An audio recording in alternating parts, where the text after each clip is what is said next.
Yan yung issue. Yan. Lang.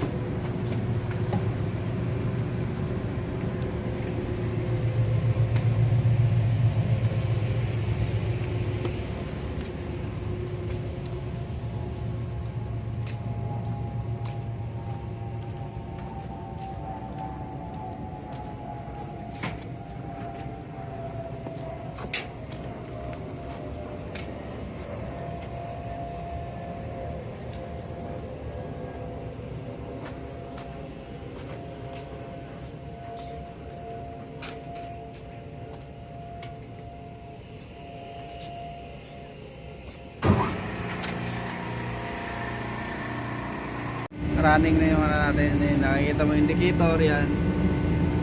Ito yung EHU. Tapos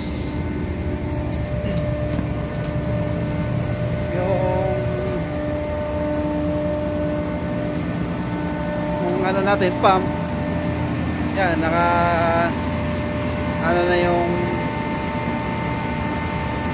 1 and 2. Eh pag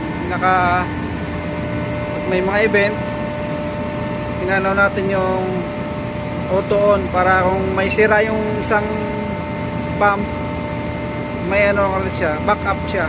Yan. Pero ngayon testing lang kasi hindi natin in-on yung ito. Yan. Yan. Ito lang naman yung display niya. I-rating namin ay ano, yung status, yan. Makikita mo yan dyan. Yun lang ano namin. Tapos time press, ito, kasama yan. Tapos parameter, ito yun. Din dyan yung parameter natin dyan.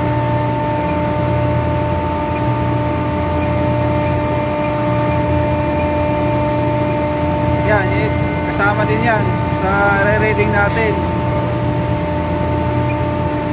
Yan, running na siya.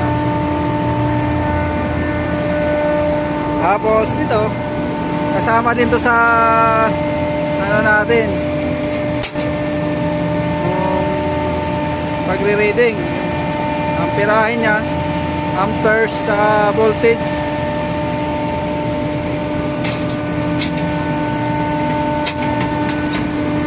Ito yung sa kabila, dalawa.